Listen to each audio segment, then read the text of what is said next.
J'ai créé un guide complet de la perte de poids qui est disponible déjà sur Internet, mais aujourd'hui je vais la faire en vidéo disponible sur YouTube. Regarde bien toute la vidéo parce que chaque point est important à prendre en considération pour perdre du poids. Et je te garantis qu'après avoir fini cette vidéo, tu sauras comment faire pour perdre du poids, ne plus être bloqué pendant ta perte de poids et surtout ne pas faire d'effet yo-yo. On va d'abord voir la partie nutrition qui est la plus importante pour moduler son poids, puis l'activité physique qui est un très bon outil pour perdre du poids plus facilement et construire de la masse musculaire. Et enfin le sommeil qui est un facteur aussi important et si c'est pas respecté, ça peut rendre ta perte de poids vraiment difficile. On attaque tout de suite par la partie nutrition donc. Le point le plus important pour perdre de la masse grasse, c'est le déficit calorique. Et n'importe qui veut le nier n'est pas compétent. Et on verra après pourquoi. J'appelle ça la loi intangible de la thermodynamique, c'est-à-dire que pour perdre de la masse grasse, tu dois, dans 99% des cas, être en déficit calorique. C'est-à-dire que tu dois simplement consommer moins de calories que ce que tu dépenses. Ça ne veut pas dire que tu dois manger moins en quantité, ça veut simplement dire que tu dois mieux choisir tes aliments pour avoir moins de calories que ce que tu dépenses, ou alors continuer à manger la même chose mais augmenter ton activité physique pour finalement dépenser plus de calories que ce que tu ingères. Et là, normalement, tu commences déjà à comprendre l'importance de l'activité physique. Parce qu'un déficit calorique à 1200 calories et un déficit calorique à 2400 calories, c'est pas du tout la même chose au quotidien. Et là, tu vas peut-être te dire, mais j'ai déjà essayé un déficit calorique et ça n'a pas marché. Ou alors quelqu'un t'a dit ça, ou alors tu as déjà vu ça sur les réseaux, etc. etc. Ça n'a pas marché simplement parce que peut-être que tu n'as pas traqué tes aliments. C'est-à-dire que tu as estimé que tu mangeais 2000 calories, mais finalement tu en mangeais 2300, 2400, ou même 2200, mais c'était déjà 200 calories de surplus que tu fais au quotidien, donc cumulé sur tes semaines, sur des mois, sur des années, ça te mène à prendre du poids, tout simplement. La nutrition intuitive, c'est pareil, c'est manger plus ou moins selon sa faim, selon son envie aussi, mais aussi selon ses besoins. Donc il faut comprendre ses besoins dans un premier temps. Est-ce que tu t'es entraîné ou pas? Est-ce que tu t'es entraîné dur? Est-ce que tu t'es entraîné tranquillement? Le problème de la nutrition intuitive, c'est que notre corps est fait pour survivre. Donc notre corps ne veut pas perdre de poids. Et même si théoriquement le corps devrait nous faire perdre du poids lorsqu'on est obèse ou au moins en surpoids, et bah ça fonctionne pas comme ça, parce qu'être en obésité amène des dérèglements hormonaux qui font que nous n'avons plus les bons récepteurs de faim et de satiété, et ça ne fonctionne plus correctement. D'où l'utilité et l'importance de traquer ces aliments. L'autre aspect de l'inexactitude qu'il peut y avoir quand tu traques tes aliments, c'est que tu ne vas peut-être pas mesurer la cuillère à soupe ou la cuillère à café d'huile d'olive que tu vas mettre pour cuisiner ou pour faire ta vinaigrette. Tu vas pas compter le nombre de cacahuètes que tu vas prendre à ton apéritif, je suis d'accord, mais amener autant d'imprécision dans ton quotidien et de manière répétée est une réelle entrave à ta perte de poids. Tous ces facteurs font qu'en fait, ton déficit calorique n'a pas fonctionné parce que tu n'étais finalement pas en déficit calorique. Tout à l'heure, j'ai dit que pour manger moins calorique, il suffisait pas de juste manger moins. D'ailleurs, généralement, on va chercher à manger plus de volume. Plutôt que de manger des pâtes, on va aller chercher plutôt des pommes de terre, qui est un glucide plus volumineux. Plutôt que d'aller chercher des protéines grasses, on va chercher des protéines maigres et contrôler soi-même ses lipides. On va peut-être limiter, voire arrêter tout ce qui est pâte à tartiner, tout ce qui est produits ultra transformés, ou alors les garder pour des occasions particulières. Limiter l'alcool, limiter peut-être les sodas pour avoir plutôt des sodas zéro si vraiment tu as envie de sucrer. Manger plus de fruits. Les fruits sont plutôt volumineux. Bien choisir ses aliments est important pour garnir son assiette et surtout pouvoir sortir de table en étant rassasié. C'est très important pour la satisfaction déjà d'avoir mangé et surtout pouvoir tenir son déficit calorique sur le long terme. Là, on ne parle pas de régime, parce qu'on ne fait pas vraiment de régime, on change ses habitudes pour avoir des résultats sur le long terme. Donc tu as compris que tu devais être en déficit calorique pour perdre du poids, tu as compris que tu devais bien choisir tes aliments. Maintenant, c'est facile à dire, mais si tu n'as aucune base, comment tu vas calculer ton déficit calorique? On peut simplement calculer ses besoins avec ChatGPT ou avec un site internet. Donc là, je vais te montrer un prompt que tu peux utiliser pour calculer ton métabolisme de base, selon la formule de Harris et Benedict. L'avantage de cette formule, c'est qu'elle n'a pas besoin d'estimer son pourcentage de masse grasse, ce que peu de personnes savent faire en réalité. Pour utiliser la formule de Harris et Benedict, donc tu n'as pas besoin d'estimer ton pourcentage de masse grasse, mais tu as besoin quand même d'ajouter des informations. On a besoin de savoir si tu es un homme ou une femme, et attention, un homme ou une femme biologique. Le fait d'être non-genré, ça n'entre pas dans le calcul, donc je suis désolé pour toi, mais tant pis. Quel âge tu as, ta taille en centimètres et ton poids en kilos. Selon la formule de Harris et Benedict, calcule mon métabolisme de base, je suis un homme, j'ai 31 ans, je fais 1m88 et je fais 88 kg. Pour faire l'exercice et pour vous montrer l'exemple, j'ai pris mes informations à moi. Le calcul est fait par ChatGPT, on ne va pas le détailler, et cela me donne un métabolisme de base de 1990 calories par jour. Donc ça, c'est simplement ton métabolisme de base. Peut-être que tu te demandes ce qu'est le métabolisme de base. Donc le métabolisme de base, c'est ce qui te suffit à vivre. Donc tu es allongé dans une chambre tempérée et tes organes fonctionnent, tout simplement. Alors, ça ne veut pas dire que tu ne vivras plus si tu manges moins que ça, évidemment, mais ce sont tes besoins de maintien quand tu vis, tout simplement. Donc là, on n'a pas encore l'activité physique. Peut-être que tu as un travail qui est plutôt physique, si tu es ouvrier, si tu es coach sportif, et tu as aussi l'activité physique, sportive. Peut-être que tu fais de la musculation, peut-être que tu fais du badminton, du tennis, peut-être que tu fais du padel parce que tu es homosexuel, peu importe, je ne juge personne. Mais tout ça, ça rentre en compte pour calculer ton métabolisme quotidien, donc tes réels besoins. Pour continuer avec mon exemple, je fais environ 8000 pas par jour simplement parce que je vais promener mon chien et je m'entraîne en haltérophilie et en force 4 fois par semaine. Donc là, on a rajouté ce qu'on appelle un multiplicateur, c'est un facteur, c'est un coefficient en fait. Plus tu as des actifs, plus ce coefficient va être élevé. Donc là, on me place plutôt sur du actif modérément actif. Et encore, ça me paraît un peu élevé. Et ça, c'est simplement pour du maintien. Donc, ça veut dire que je ne perds pas de poids, ça veut dire que je ne prends pas de poids. Ça me paraît un peu élevé simplement parce que moi, je consomme plutôt habituellement 2600, 2800 calories par jour et je me maintiens. D'où l'intérêt en fait d'avoir un calcul qui est théorique, pouvoir s'appuyer dessus et après comprendre ce qui se passe pour pouvoir le modifier soi-même. Ce calcul, on ne le fera qu'une seule fois pour démarrer. Et ensuite, c'est nos résultats qui amèneront les modifications à faire. Donc maintenant, tu connais ton apport calorique total. Tu sais combien de calories tu dois manger pour te maintenir. Pour perdre du poids, généralement, on va instaurer plutôt un déficit de 10% à 20%. Et pour en prendre, souvent ceux qui veulent prendre de la masse, on va plutôt rajouter 10% à 20%. 20%, ça me paraît un peu élevé. Que ce soit pour descendre ou pour monter en poids, 20%, ça commence à faire un gros gap. Mais avant d'attaquer ça, on va déjà partir sur ces bases-là pendant 1 à 2 semaines, regarder l'évolution de son poids avant de prendre la moindre décision. Soit ton poids est stable, et dans ce cas-là, les calculs sont plutôt justes, et tu veux être stable, tu restes comme ça. Soit tu veux perdre du poids, et dans ce cas-là, tu as 2 options. Soit tu diminues tes calories progressivement, donc tu peux faire -5, -10%, et regarder encore une fois ta tendance de poids, et à partir du moment où ton poids baisse, tu n'as plus besoin de le changer jusqu'à ce que ton poids se stabilise à nouveau. Soit tu n'as pas envie de descendre tes calories, mais dans ce cas-là, il va falloir que tu augmentes ton activité. Donc plutôt que 8000 pas, tu vas en faire 10 000, tu vas en faire 12 000. Plutôt que 2-3 séances, tu vas en faire 3 à 4. Ou alors faire des séances un peu plus longues, rajouter peut-être une machine escalier, rajouter de la marche inclinée, du cardio, ou augmenter ton intensité de travail. Et tu vas faire ça à chaque fois que ton poids se stabilise. Descendre les calories n'est pas un problème, tu descends tes calories. 2 semaines après, ton poids se stabilise. Ok, tu as descendu tes calories, mais tu sens que tu peux bouger un peu plus. Et bien dans ce cas-là, tu vas bouger un peu plus. 2-3 semaines après, ton poids se stabilise. Ok, tu as bougé un peu plus. Bon, t'as pas forcément faim. Ok, je descends mes calories. Etc, etc, etc. Et tout ça va te permettre d'arriver finalement au poids que tu veux. Mais il faut aussi pouvoir répartir ces macros. Les macronutriments, c'est quoi? C'est protéines, lipides, glucides. On a également les fibres, mais on ne les compte pas dans les macros. La répartition des macros est plutôt simple, c'est qu'on va aller chercher en priorité des protéines, 1,6 à 1,8 g de protéines par kilo de poids de corps. Attention, kilo de poids de corps. Certaines personnes parlent de 2 grammes, 2,2 grammes, voire même plus. Mais il y a une confusion aussi entre le poids de corps et la masse maigre. La plupart des études ont été faites selon le poids de corps. Donc 1,6, 1,8 grammes par kilo de poids de corps.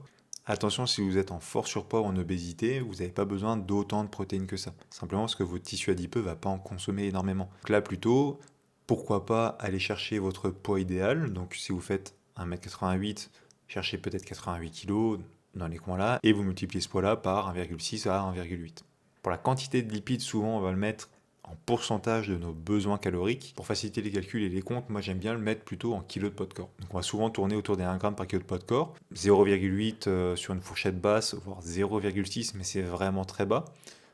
Jusqu'à 1,2, 1,4, et après ça va surtout dépendre aussi de votre capacité à le digérer. Mais il faut aussi se rappeler que les lipides permettent de soutenir votre système hormonal. Donc les lipides sont vraiment très importants pour votre santé. C'est pour ça qu'on va pas chercher à les éliminer ou à les mettre au plus bas possible. Pour les glucides, on va simplement mettre le reste des calories disponibles dans les glucides. Et pour les fibres, on va tourner entre 25 et 30 grammes de fibres par jour.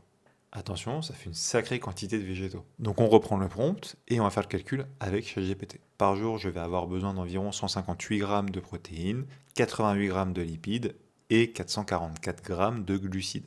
Tout ça me mène donc bien à 3200 calories par jour. Quelque chose que j'ai oublié de mentionner, c'est qu'effectivement, 1 gramme de protéines, alors on parle du macronutriment, c'est pas 1 gramme de poulet, c'est pas 1 gramme de produits protéinés, c'est 1 gramme de protéines apporte 4 calories, 1 gramme de glucides apporte 4 calories et 1 gramme de lipides apporte 9 calories. Pour 100 grammes de produits protéinés, comme du poulet par exemple, vous avez environ 24-25 grammes de protéines. 158 grammes de protéines, c'est pas 158 grammes de poulet, de viande ou de whey ou de peu importe. C'est 158 grammes de ce macronutriment. Que vous vouliez prendre du poids ou en perdre, vous savez que vous devez d'abord estimer votre besoin, s'y coller pendant une semaine à 2 semaines, regarder la tendance de votre poids et après ajuster. Par contre, vous ne savez pas comment le répartir. C'est bien gentil de savoir ce qu'on doit manger à la journée, mais moi je veux savoir ce que je vais manger par repas. Et bah là, il y a plusieurs écoles. Et il y a plusieurs façons de travailler aussi. Le plus simple, c'est de le répartir équitablement dans la journée et selon vos habitudes. Est-ce que vous mangez plutôt 3 fois dans la journée, 2 fois? Quoique 3200 calories en 2 fois, ça commence à être compliqué. Est-ce que vous mangez plutôt 4, 5 fois, 6 fois, etc., etc. Donc ça, c'est vraiment la répartition à la journée. Et on peut même avoir une répartition à la semaine, c'est-à-dire que certaines personnes vont être en déficit toute la semaine. Donc au lieu de manger 3200 calories, je vais en manger 3000.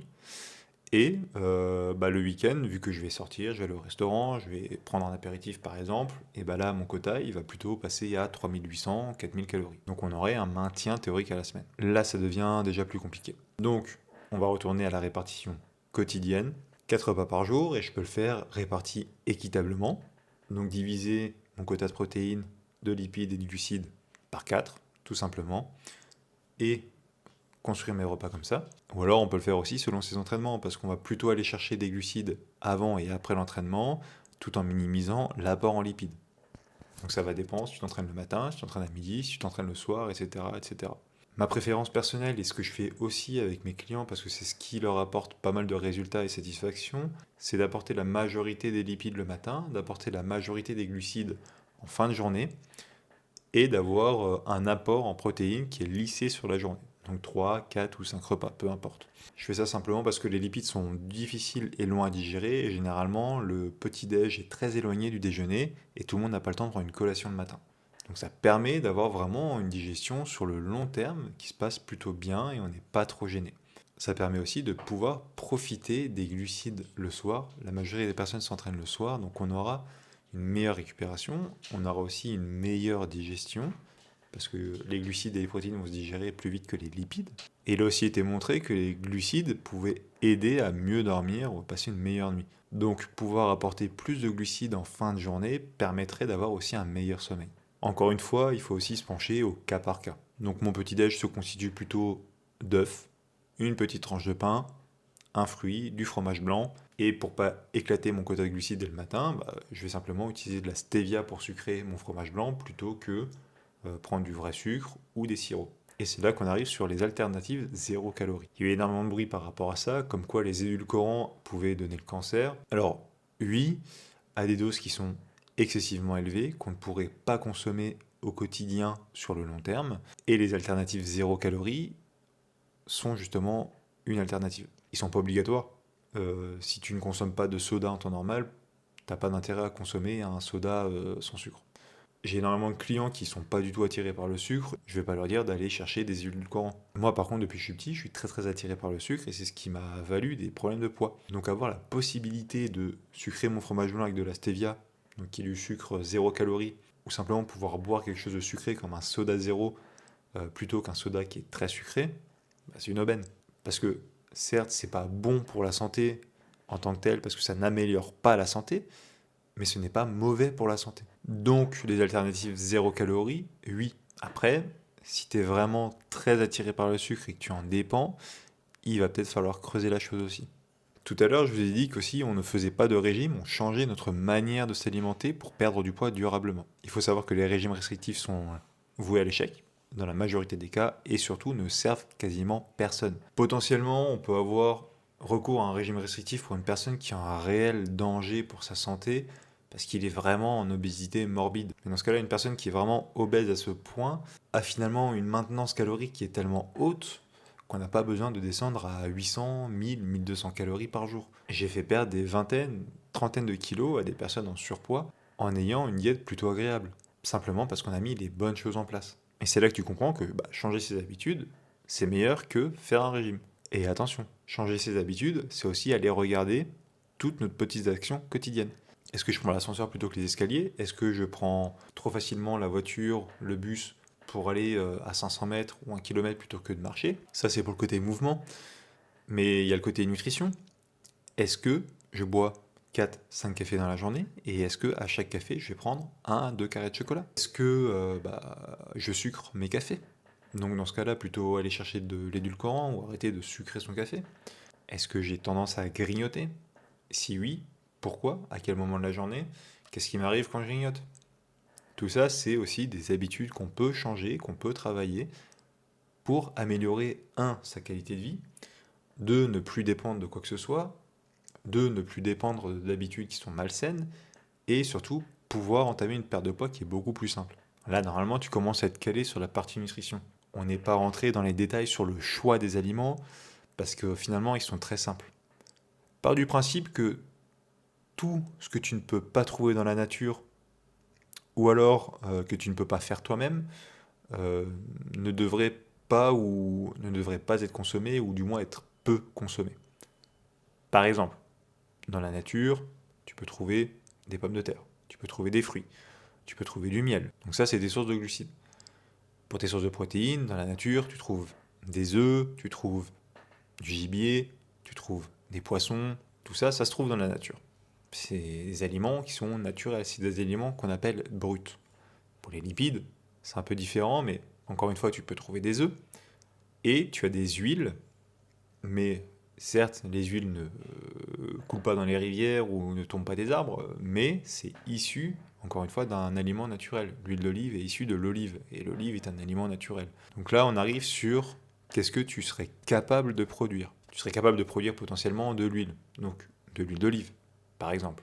De l'huile de pépins de raisin, de l'huile de sésame, de l'huile de quelque chose. Ça demande de l'outillage, certainement, et j'en ai jamais fait, j'ai jamais essayé d'en faire, mais ça peut se faire. Le pain, par exemple, ne pousse pas sur les arbres. Par contre, ce qui sert à produire du pain est trouvable dans la nature.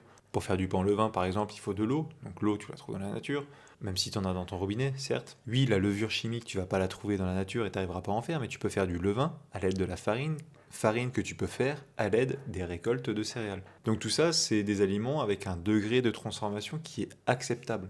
Alors ça ne veut pas dire que tu n'as pas le droit de manger d'aliments qui sont plus transformés que ça veut simplement dire que tout ce que tu n'es pas capable de produire, tu dois le limiter.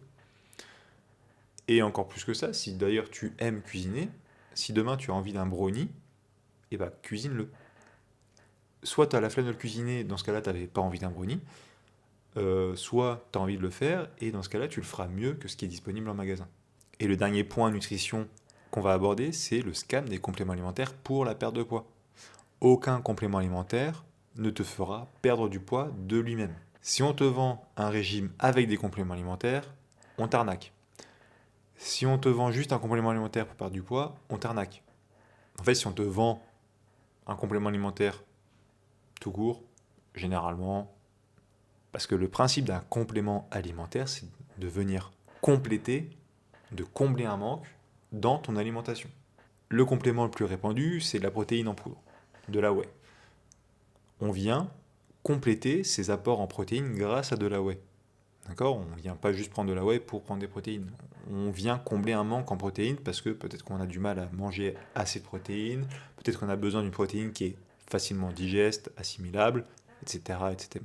Attention, ça ne veut pas dire que les compléments alimentaires sont bons à jeter. D'accord?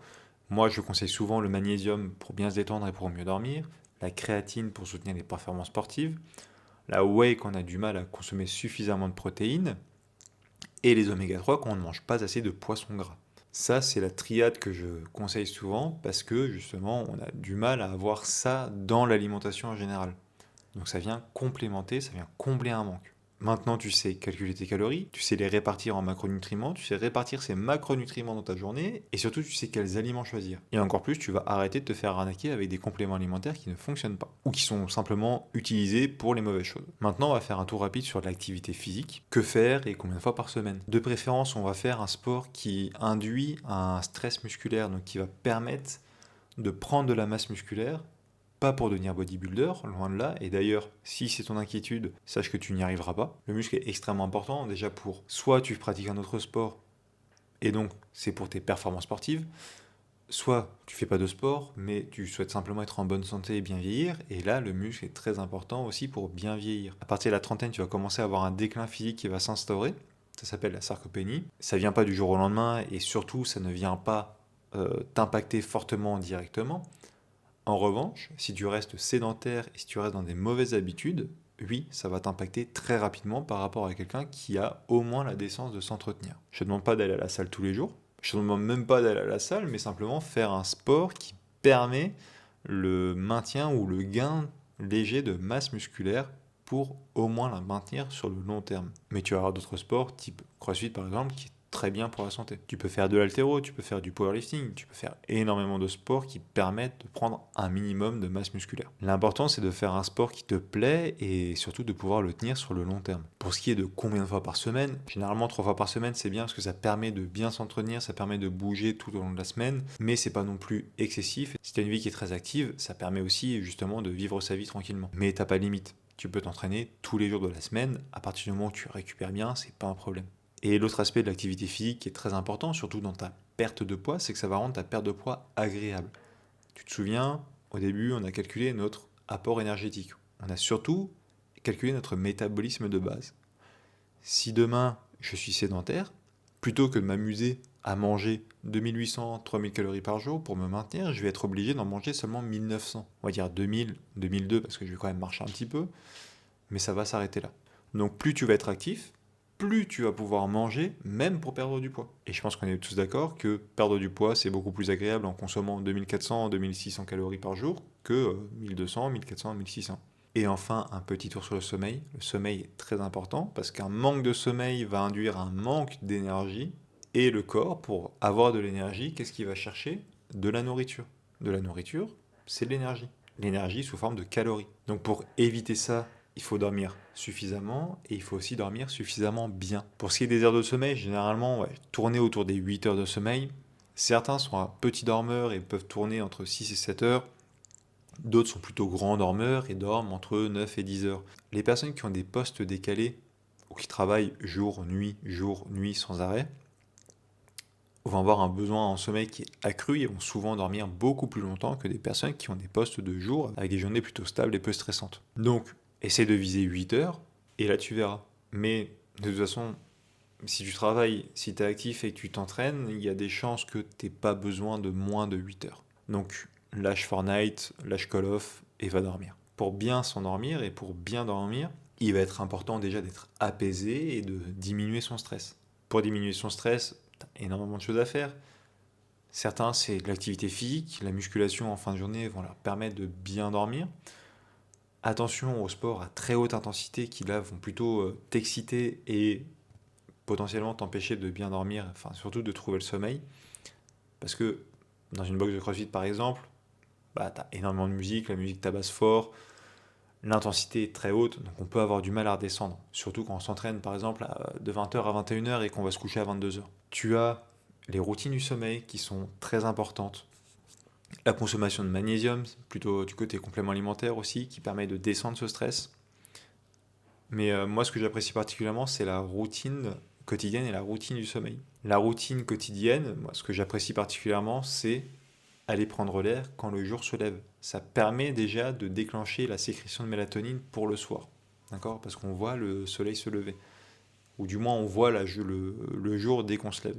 Et c'est aussi lié avec regarder le coucher du soleil et diminuer, tamiser les lumières. Ça permet là de bien déclencher la sécrétion de mélatonine, qui est l'hormone du sommeil. Les écrans, c'est pas un secret, ça bousille le sommeil et l'endormissement. Ce qui peut être intéressant si vous êtes forcé d'être sur les écrans. Attention, être forcé d'être sur les écrans, ça ne veut pas dire que tu es obligé de jouer, Ça veut dire que peut-être que tu travailles tard, tu travailles de chez toi, ou que tu as vraiment un truc important à faire sur ton ordinateur ou ton téléphone. Et dans ce cas-là, soit tu as un téléphone et tu as déjà des options qui te permettent de baisser la luminosité et d'avoir un éclairage plutôt tamisé. Et sur ordinateur, tu as des logiciels type f.lux qui vont te permettre également, selon l'heure qu'il est et l'heure de coucher de soleil, de tamiser et de jaunir ton éclairage d'écran. C'est beaucoup plus agréable pour les yeux, c'est beaucoup moins agressif et ça permet de moins écraser justement ta production de mélatonine. Ma routine idéale que je partage, si ça peut t'aider, c'est justement au réveil aller chercher de la lumière assez rapidement ou du moins quand le soleil se lève.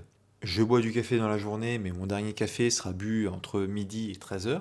Je m'entraîne le matin, mais aller s'entraîner le soir, 19-20h ne pose généralement pas de problème. Je travaille la journée, comme tout le monde, mais surtout, je suis actif au quotidien. Et les jours où je suis le moins actif, c'est les jours où je vais moins dormir. Donc, les fameux 8000 pas par jour, pour monter à 10 000, 12 000 si vous voulez, peu importe.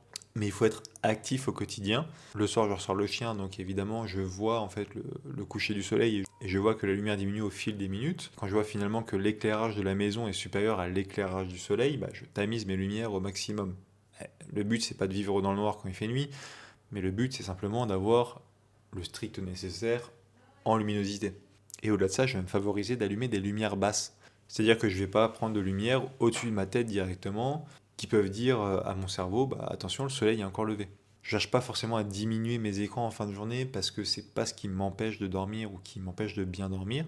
Mais si sur une période donnée, justement, j'ai du mal, je vais aller favoriser de la lecture ou alors des activités plutôt douces.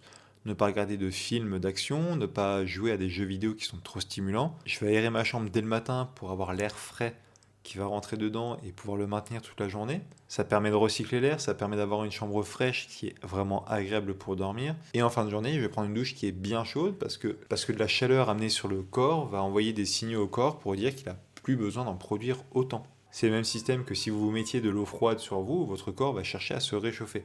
Si vous mettez de l'eau chaude sur vous, donc supérieure à 37, votre corps va plutôt chercher à se refroidir et vous avez besoin de vous refroidir pour dormir. Ayez une routine qui va vous satisfaire, qui ne va pas vous stimuler et qui va surtout vous permettre de vous coucher dans un environnement qui est agréable. J'en suis à 68 minutes d'enregistrement. Alors évidemment, je vais couper énormément de choses parce que j'ai beaucoup bégayé, j'ai répété beaucoup de phrases ou j'ai mâché mes mots. Mais normalement, comme je te l'ai promis en début de vidéo, tu devrais pouvoir dès aujourd'hui prendre les choses en main et démarrer toi-même ta perte de poids. Si tu es resté jusqu'ici, félicitations, tu as eu la patience que les autres n'ont pas eue et donc tu auras les résultats que les autres n'auront pas. Si tu as des questions ou des remarques, n'hésite pas à me les marquer en commentaire. Abonne-toi, c'est gratuit, ça me soutient énormément. Et surtout, je vais profiter qu'on soit dans un comité réduit pour t'annoncer le lancement donc d'une série où je vais aussi moi-même me reprendre en main. Je me suis laissé aller avec la naissance de mon enfant, je me suis laissé aller avec les fêtes de fin d'année. Il est vraiment temps de se reprendre en main et je vais profiter justement de ce guide complet que je viens de vous poser pour l'utiliser et opérer ma propre perte de poids. Alors, j'ai pas 20 kilos à perdre, certes, mais j'aimerais retourner à mon niveau physique que j'avais pu avoir avant. Et pour ce faire, il va bien falloir que je perde entre 5 et 10 kilos. Et ce sera une vidéo hebdomadaire, donc ce sera un espèce de bilan où je vous montrerai mes mensurations, mon poids et qu'est-ce qui s'est passé cette semaine. Parce que comme tout le monde, je peux très bien avoir un poids qui fluctue de la mauvaise manière, qui va fluctuer à la hausse alors que je veux perdre, ou qui ne bougera pas dans les premières semaines. Et c'est là que c'est important de vous montrer aussi comment on peut réagir à ça. Je vous souhaite donc une excellente journée. Merci d'avoir regardé toute la vidéo et à bientôt.